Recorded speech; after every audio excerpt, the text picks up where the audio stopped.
Hi, my name is Alexis. I'm a former dismissive avoidant. And as a therapist, I had to do a lot of work on myself to become more secure. And now my job is to help people get back with their ex. In this video, I'm going to explain you the 6 common signs that you can see whether your ex or your partner is a dismissive avoidant. I'll explain everything after the jingle. IgetMyExBack.com. Everyone deserves a second chance. So there are a few traits. I think those ones will cover most of the traits of a dismissive avoidant. You can pause and maybe list them or tick if you find that your ex or your partner display those traits. I'm going to read through them and explain a little bit more. Finds intimacy overwhelming. So it's at the core of a dismissive avoidant. Anything that is close to them, intimacy is something very difficult. Keeps his distance or her distance. Again, it's really because intimacy is overwhelming. So they love to put their lovers at an arm's length. Ambivalent, distant, they can change. They can be hot and cold. It's very hard to read them. Doesn't like to depend on others. Again, that's another core specificity of a dismissive avoidant. Having the feeling that you depend on someone means that, again, it's intimacy, it's overwhelming. I don't want that person to need me, right? Because it prevents me from being free, right? Lack of emotion, again, dismissive avoidant, and we'll explain where this sort of behavior, this attachment theory, that's the right word, is coming from childhood, is really about how, and that's why it's called dismissive, because they dismiss emotion. We all have emotions. And if I take my personal experience, I thought for a very long time that I didn't have emotions, that I was really good at playing poker and managing my emotions, but in a way what I was doing was just dismissing those emotions. And that could have a very detrimental impact on your life when you don't address this kind of thing. Difficulty to open up about private thoughts. Again, it's about intimacy, being fake, repels those who get too close, self-sufficient, really about, again, independence is key. And the lack of empathy because they don't understand emotion. For a very long time, anytime I had a problem with a partner, with my girlfriend, I would say, but how would I react if I was in her shoes? And I wouldn't understand why they would be mad at me or why they would be upset. It's like, but I wouldn't be upset. So therefore, they are too difficult to deal with. This is the kind of Russian I would have in my head. Things have changed. I've studied psychology. I now help people in their relationship. So I understand that empathy is not necessarily putting yourself in their shoes. It's reading the stories, understanding the story in your partner's head. And this is what we're going to discuss today in this video. If your ex is a dismissive avoidant, I'll explain you to understand how it works, how their brain works. So avoidance starts in childhood. The attachment theory comes from childhood development science. It's basically on the back of a neglect. I haven't had abusive parents, don't get me wrong. But my parents were hard workers and I had a nanny to look after me. And for some reason, I created this ability to self-soothe. Okay, it's very key in dismissive avoidant kids. They have this ability to self. So when they're sad, when they're upset, because they can't have that affection, that closeness from their parents or from their caregivers, they will manage it themselves. Okay, and so they learn not to depend on people. And in a way, when you grow up, you actually hate to depend on people because you have the rationale in your head that it makes you look weak. Okay. Then there's other aspects when you grow up and how you sort of how the dismissive avoidant, how this attachment style plays out when you grow up. But that's the core. That's how it's formed in childhood. It's the ability, when kids don't have enough support from their parents, emotional support, they have to deal with themselves. Okay. So the first sign, neglect in childhood. So perhaps from your partner, your ex, whether they had unavailable or hostile parents. that creates a trauma. And as I discussed, my parents weren't abusive. I had a really happy childhood, but for some reason, I felt I needed to deal with stuff myself. And so, where don't expressing your emotion is sort of not taboo. I think that a lot of people, I know statistically that's not the case, but a lot of young boys are told, it's not anymore the case nowadays, are told, don't cry, you're a boy, man up. And so their parents thinking, I need to help my boy to man up and not to complain, not to cry, because crying is for girls. You reinforce the idea that you should dismiss emotions. So that's probably sometimes this kind of things that can drive kids to create this dismissive avoidant trait. The do-it-yourself attitude. Again, trying to get your kids to be more mature than they're ready. Inner child's needs, crying, need comfort, affection. So for example, like baby, you leave their baby crying all night long because you feel like, okay, that's a tantrum. Safe by hiding emotion. Okay, so they feel like they're safe just because if they express their emotion, they might be judged, they might be criticized, and they don't want to do that. So they're safe by hiding emotion. The created rationale when you're a kid is like, it's called the adaptive responses. If I don't show any need, if I can manage on my own, my parents won't reject me. I will be able to keep as much contact with them as possible. So this is probably sometimes what a kid might think, because of course as a core need of a kid is get their parents and get the love from their parents, and because for some reason they felt that they disturbed them, they were annoying because they asked something from them, they feel like, okay, if I ask as little as possible, they'll still love me. And again, for me, this rationale, I don't want to disturb, I don't want to be annoying. It's very hard for me to ask for help. It's very hard because I feel like, I don't want to be a disturbance, that people are busy, people have things to do with their life, right? And I can deal myself. It's very classical because, maybe your parents are not there, your caregivers are not there, you don't have that support, and sometimes parents are like, deal it with yourself, you're grown up now.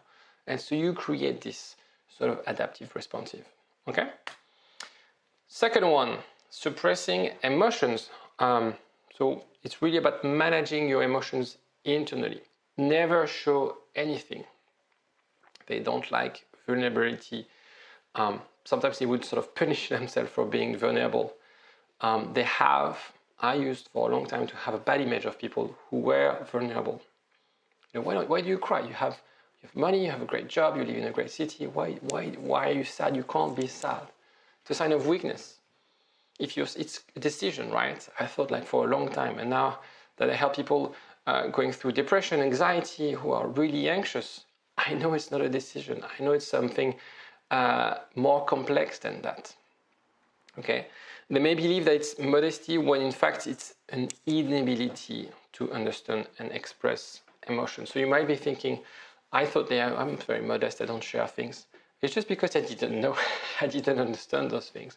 Okay? So that's why it's very hard for you if you're more aware, and I'm not talking about people who are hyper emotional. It's really about if you're aware and comfortable with your emotions and you want to ask and interact with someone who's avoidant, he will find it really hard. He would just know, like, I have two emotions, sad and happy. That's the only thing I know. I'm never sad, right? But I'm never happy. I'm just content. Okay? I'm just like, okay, whatever. And it's very hard to have conversation with people who are dismissive avoidant and who haven't done the work to understand this. Right. Bad communicator. Oh, I was a bad communicator. Superficial relationship, avoid intimate topic and conversation. So a dismissive avoidant is not someone who doesn't have friends. It's just that it's very hard for him to build, it's very easy for him to build shallow relationship and hard to create deep connection with people, share about their secrets, about their life, about their trauma, about their fear. Because as soon as they share this, they come across as vulnerable and hate it, right? So they feel that emotional closeness. Never revealing too much, very secretive. They feel like others don't understand. I'm just like cool as a cucumber, and I feel people are oversensible, overreacting, creating drama when there's no drama. I would never shout because of that. I would never be angry because of that, right? Because they don't understand the emotion. They suppress those emotions, and therefore it's hard to communicate at a deeper level. Remember, it's a defense mechanism. Those things are really the result of, we discussed about adaptive responses. All these things are defense mechanism. Could be I've never fallen in love, difficulty committing, don't want to meet the family. It's the way to keep the other at an arm's length, not be too vulnerable, not be too close. Fourth is firm boundaries. The time you spend with others. I have a few clients, they are dating someone who's avoidant, long distance relationship, and their partner gets overwhelmed when they are 24/7 together. Because long distance relationship, you text each other for a while, every now and then, but when you see each other, you're 24/7 with your partner, and that could become very overwhelming for a dismissive avoidant. What you don't do with others, some social strict rules. I don't want to see people on Saturday evening. I need my time alone. That's a core need of dismissive avoidance. I need my alone time. Appear distant to others. Maybe sometimes they'll be at a party and they'll be just, not there, right? They'll be just alone next to the bar, just wandering, because they feel overwhelmed also sometimes with that many interactions. And struggle to manage long period of time with others. You go on weekends or holidays with friends and there's a lot of people. They would want that alone time, and it will be very hard for that person to stay with that group of people for a long period of time. Again, dismissive avoidant can have a lot of friends, but it's just that they also like their alone time. Okay, some studies or some psychiatrists, I don't remember the name, they refer them as islands. Okay, they are self-sufficient on their own. 5, very, very, very, very, very independent. And for them, it's a quality, right? But there's a flip side of independence. Because in a relationship, this is where you understand why it's so hard to date a dismissive avoidant. A relationship is being dependent on someone. A strong, a healthy relationship is when I feel I depend on you and you depend on me. Of course, I don't want you to create a form of strong codependency, but there's always an element of dependency. Okay? And so for dismissive avoidant, this idea of dependency is overwhelming because they've learned to deal with things themselves, as we discussed when they were a kid. You're sad, you're upset, you got hurt, you deal it with yourself. Solve everything on their own, they don't depend on others, and they hate the idea of people to depend on you. And you to depend on them, it's exactly the same way.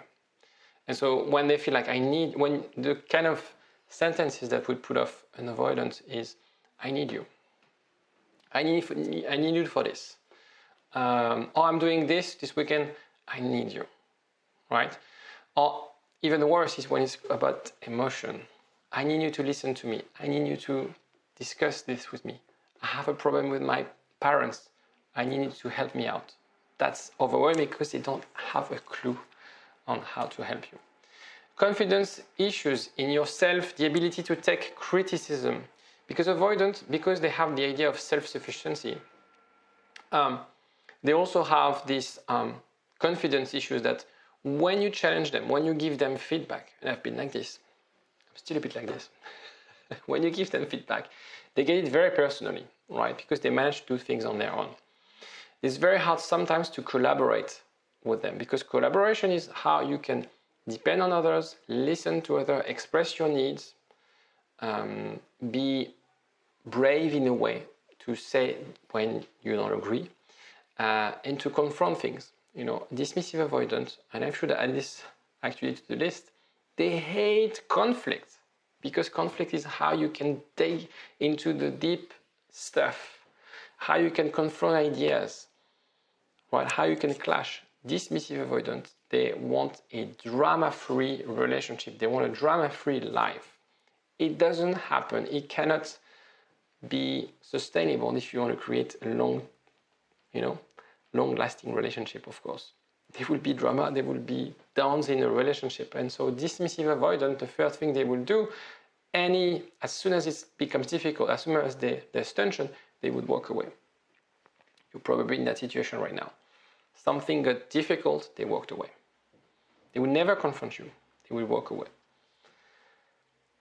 And so about this confidence issue, it's hard to receive and get affection and very critical of others. A common thing about dismissive avoidance, not very quickly, but it depends. When they start to pull back, they will start to see only the downsides, only the shortcomings of their partner. To comfort the idea that being too close to someone is dangerous. When dating an avoidant, this is where the good stuff, the practical stuff you can do. Anything that you do to deactivate his attachment style will trigger him or her to pull back. So this high dependence. Anything that will make him or her think that there's a high dependence from you, from them. Not respecting their boundaries. Whether it's, they don't feel like going out every evening with them. Being too emotional. If you're crying, if you want emotional support, it's going to be very hard for them to deal with. Very frequent after a breakup, people create more difficult situation than it could be. The three things that I listed above, after a breakup, people are actually making it worse because they create this high dependence.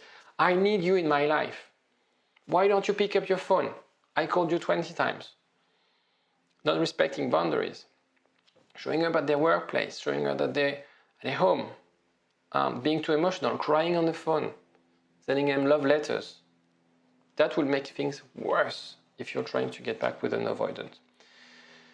You can work with a therapist to become more secure. And there's been studies, if you want your partner to be more secure, it's by being more secure. And I know you might be anxious. I know some of my clients are anxious. Some of my clients are secure.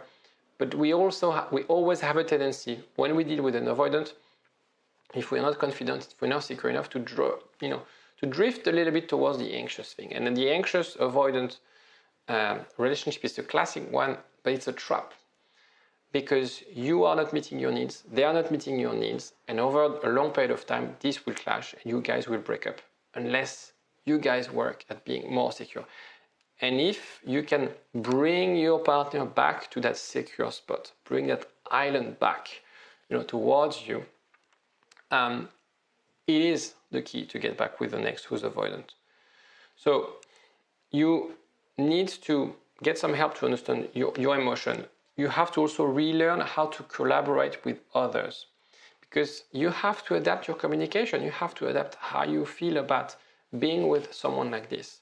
Sometimes we realize, actually, it's a bit too hard. I don't think he would meet my needs. And after a few weeks or months of working on yourself, you realize, like, I don't want to be with that person. So you also have to learn how to have deep conversation with other people, and they have to learn how to have deep conversation. Love is a healthy driver for people to seek to become better partners. Okay? The problem with dating and getting back with an avoidant is that they need to realize that if you want to work in the relation, that they need to work on the relationship, and that they can do things to work on the relationship. If your ex is not willing to challenge himself, he's not willing to change, it's going to be very hard because you're going to deal with the same problems again and again and again. I worked on myself, mostly because of love. I know, as a matter of fact, a lot of my clients, their ex, started to work on themselves because they were in love with my clients. And that breakup made them realize, what do I want in life? There's something wrong with me not being able to commit. There's something wrong with me when my partner told me, let's move in together, and I completely freaked out. There's something wrong with me, and we started talking about kids. I want kids, but it's so scary for me. And so they go and see a therapist, they go and see counselors to help them out. Maybe they read books. But once they made that effort, as soon as they start to understand about those things, the recovery is way more simpler because they don't feel judged. They don't feel like you have the answer and they don't. They don't feel like you're sort of have the, you're the right person and they always in the wrong, they are the bad guys.